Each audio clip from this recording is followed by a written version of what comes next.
One of the reasons in which we started Iranian Alliances Across Borders was that we started around 11 years ago, and the big question was that our community in the United States was mostly made up of our parents' generation, which has immigrated to the United States about 20 to 30 years ago.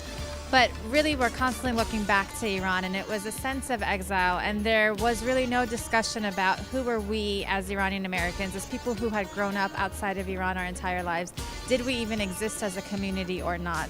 And we were asking these sorts of questions and saying, well, there isn't really a sense of community. Where do we belong? We don't belong back in Iran, but how do we belong in the United States? And we thought, we can't sit around and wait for someone to start this. And so that's why we decided to start Iranian Alliances Across Borders, or IAAB as we call it, as an organization that brings together young people throughout the United States who had grown up there, and to talk about the issues that we face as a community and who we are and what our identity is.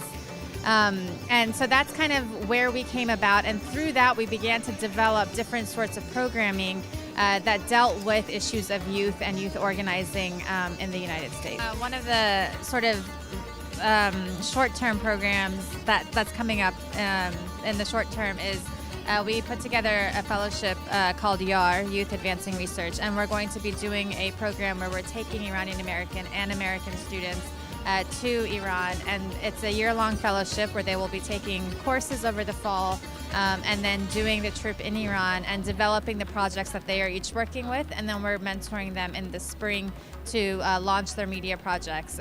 So those are sort of the different things that we're working on. We've been working with high school students, and we're also starting to now work with older college and graduate school students on these sorts of exchange programs.